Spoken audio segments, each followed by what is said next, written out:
Hi guys, how you all doing? My name is Ali Joan. I am a Nigerian currently studying in the UK as an international student. So in the course of this video, I would be explaining to you guys some of the mistakes I made back in Nigeria while I was still serving in my early 20s after my service, because I worked in a couple of places back in Nigeria before I moved over to the UK. I'll be explaining to you guys some of the costly mistakes I think that I made that really affected me at that stage of my life, my early 20s. That's some mistakes that most people make, most youths make. A whole lot of youths, when they school after school in a particular state, they would always want to move over to a different state for service, say for search of greener pasture, search of a better future and all. And sometimes if you are not really guarded, if you do not really have people that are mentoring you, people that are guiding and advising you closely, trust me, you would end up making some very, very costly mistakes that if you do not recognize these mistakes on time, it would really, really affect you, and it will take you a whole lot of time to correct. So in the course of this video, I'll be explaining to you some of these mistakes that I made that really, really affected me up until I was able to recognize these mistakes and I started working towards correct them. So please don't forget to stay to the end of this video, because I know there is no way you would watch this video from the beginning till the end and you won't get at least two things that would help change your mindset, that would help you do things better in the correct way. So stay tuned, guys.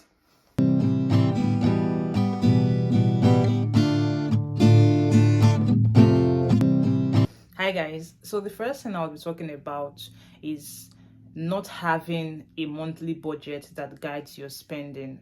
If you are a youth, if you are in your early 20s, not just youth, generally, if you are an adult, you are working, no matter how high you are earning, no matter how low you are earning, if you do not have a monthly budget that guides your spending, some people might say they don't know what budget means. Let me just break it down to the littlest explanation.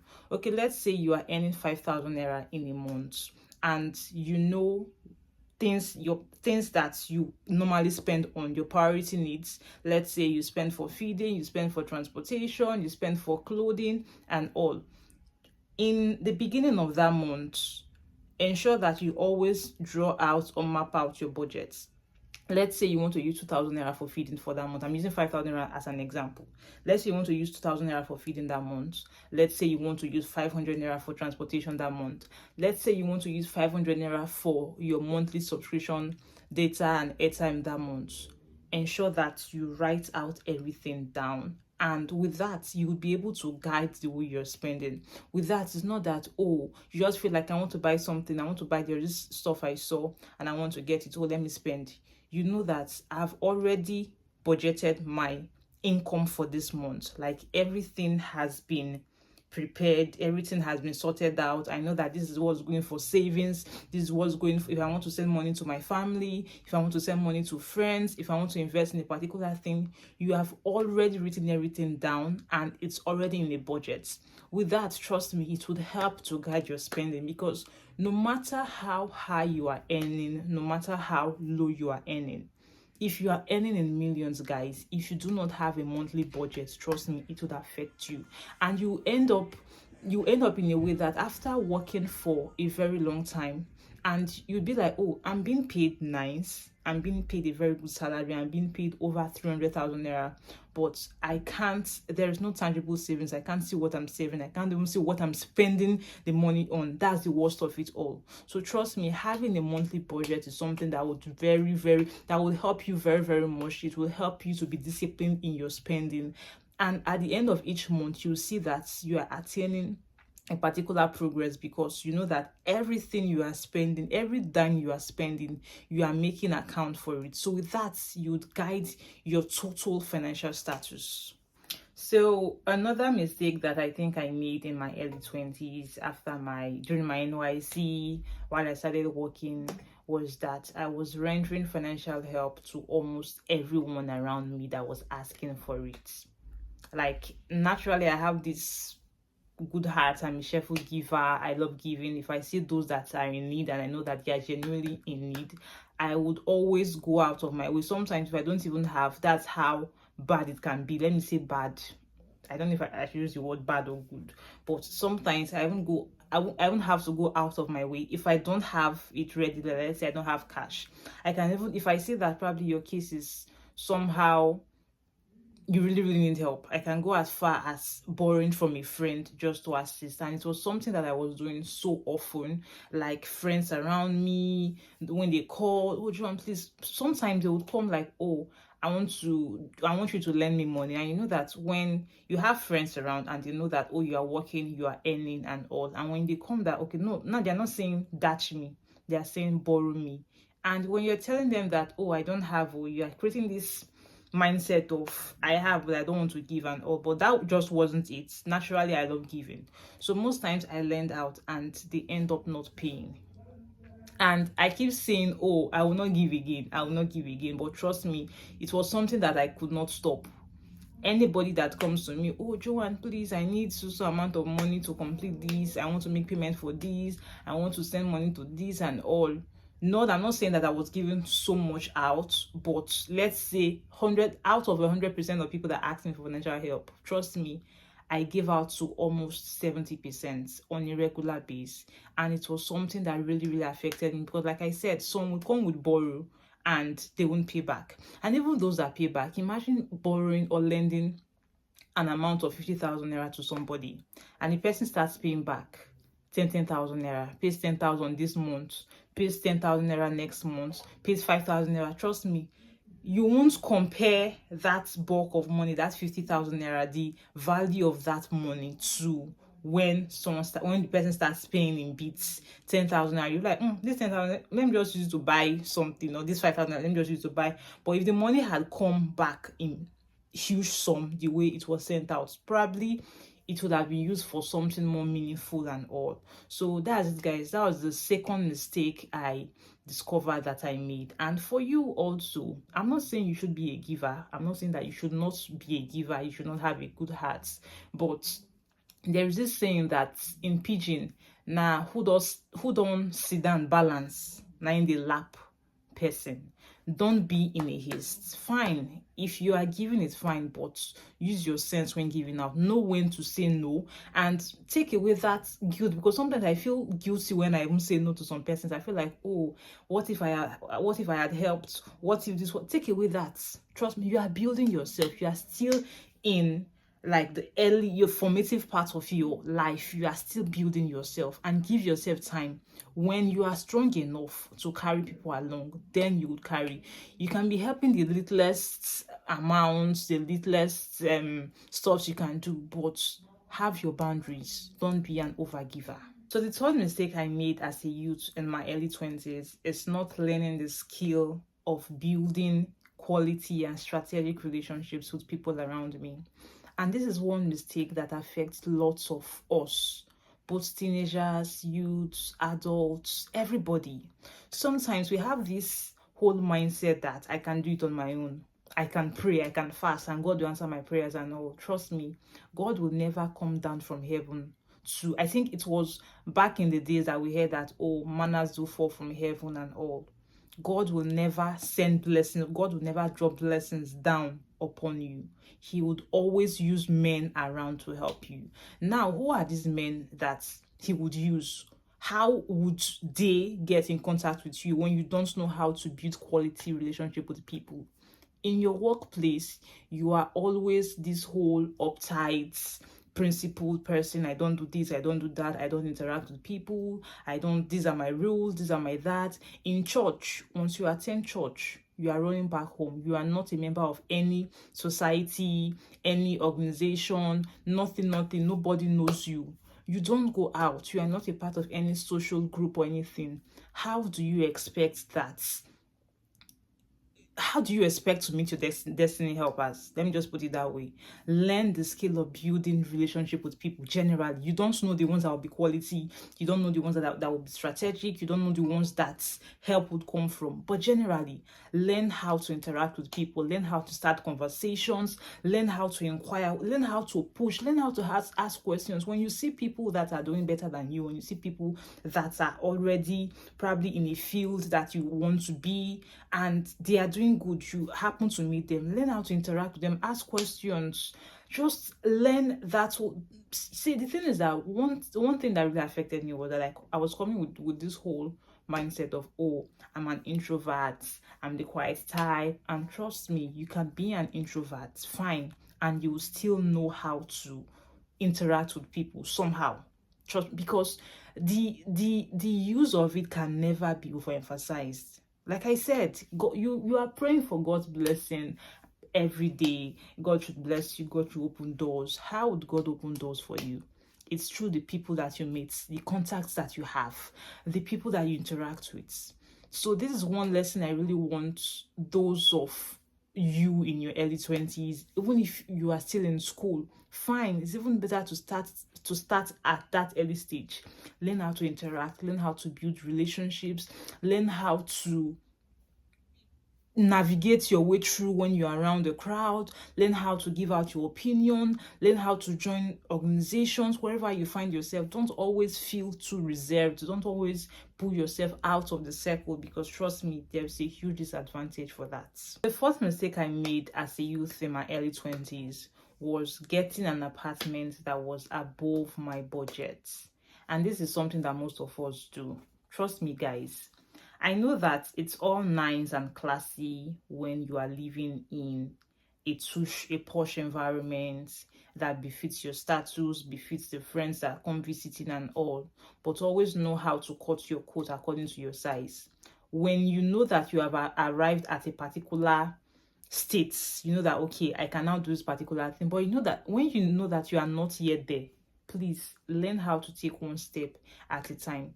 The fact is that if your rent, let's say you are paying 600,000 naira for rent, and your 2 months salary cannot offset your complete rent, just know that you're already in trouble. You've gotten it all wrong.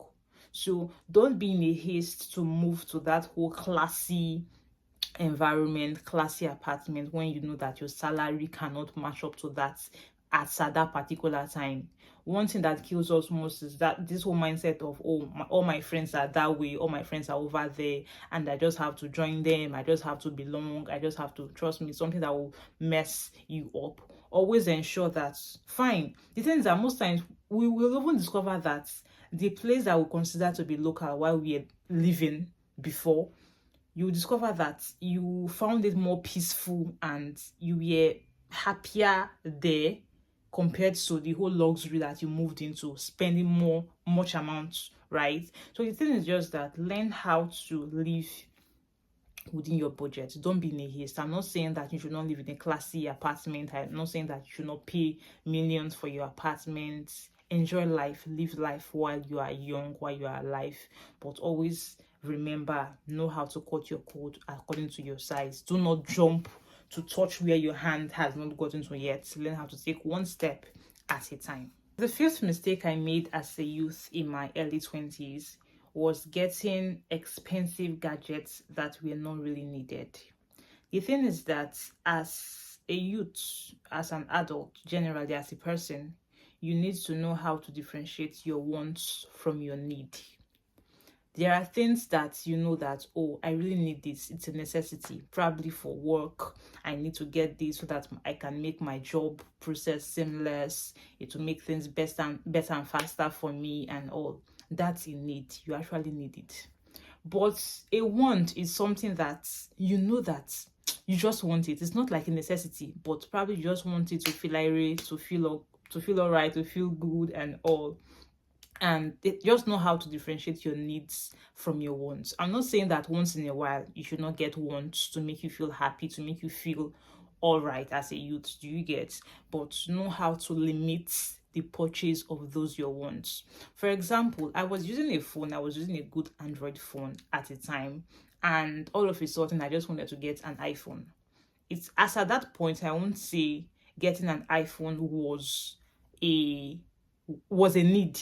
It was actually a want, because there was no issue with my phone. It was okay as at that point, and it wasn't like I was so financially buoyant as at that time. And it's not bad to, like, once in a while you want to get yourself a gift, you want to add to your collections. It's perfectly fine, but at least you should be buoyant enough at a particular time to embark on such journeys. Do you get?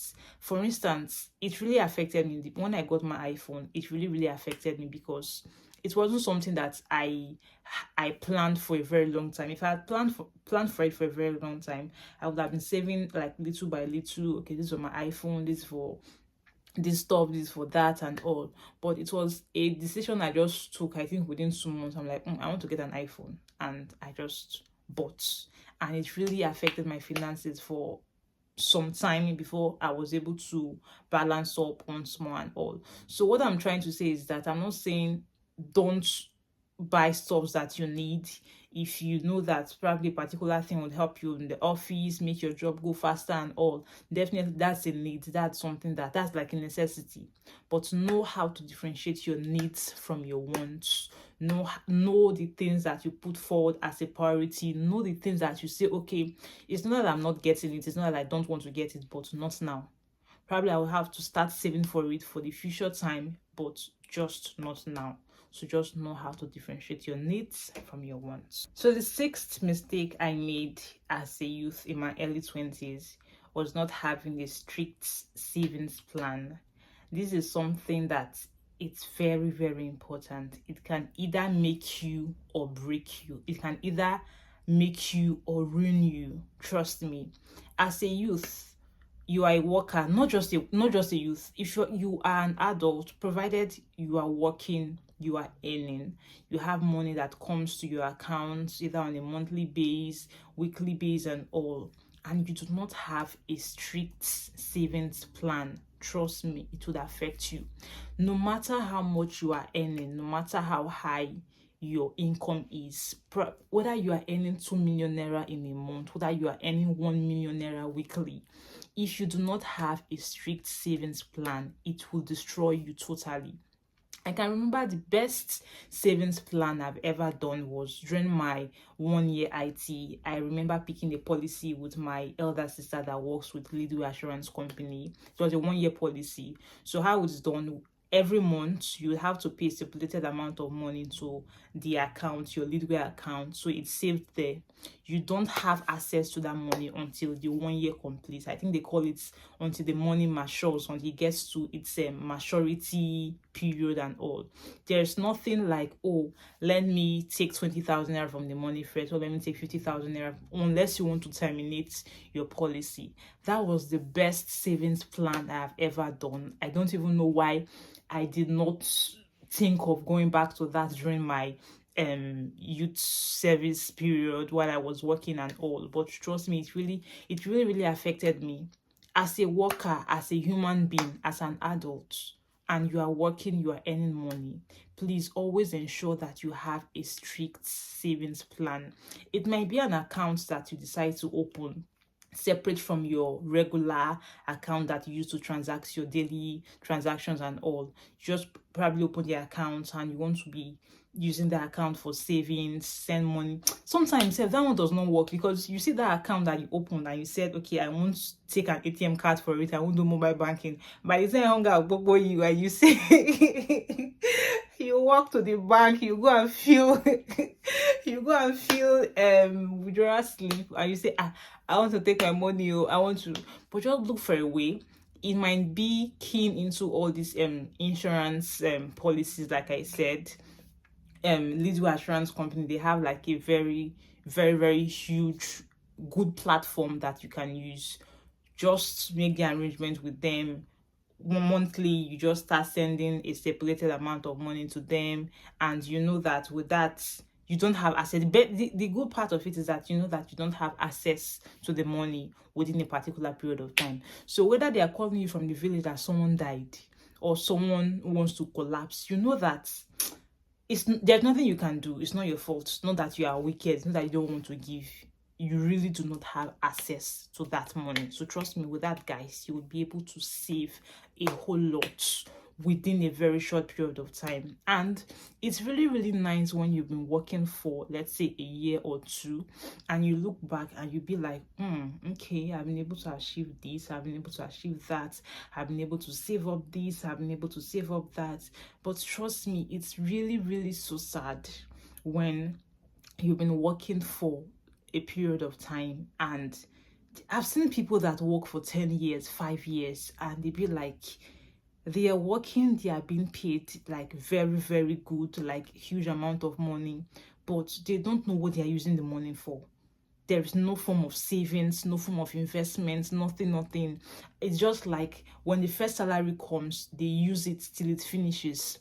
Then they are waiting for the next salary, they will use it till it finishes and all. Trust me, you really, really need to work on getting a strict savings plan.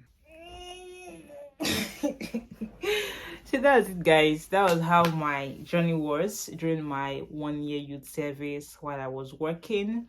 Those were some of the mistakes I made that really, really affected me.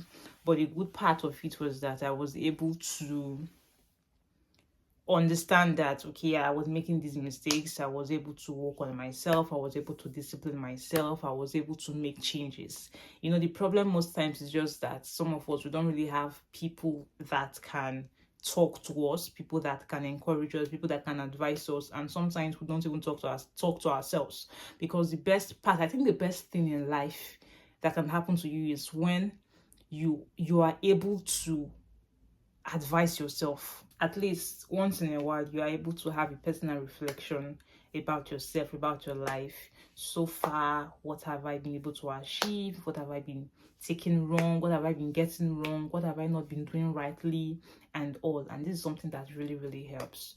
So guys, I hope you found this video helpful. I hope that you've been able to pick up 1 or 2 things from this video. If you have people, if you have friends, family members that you feel you would want to share this video with, you would want them to learn 1 or 2 things from this video, please do not hesitate to share this video, and also give this video a thumbs up so as to boost the algorithm of this video, so that other people that this video might be helpful to can also reach out to this video, watch it, and help them grow themselves, help them change some certain mistakes that they've been making. And most importantly, guys, please do not forget to subscribe to this channel so that we can grow ourselves together, so that we can build ourselves together. And if you had similar experiences and probably some mistakes also you'd like to share with us, please do not forget to drop it on the comment section so that we can all learn from it and help make ourselves better persons. So once again, guys, please do not forget to subscribe to my channel. Till we meet again, my name is Joanne. Bye for now.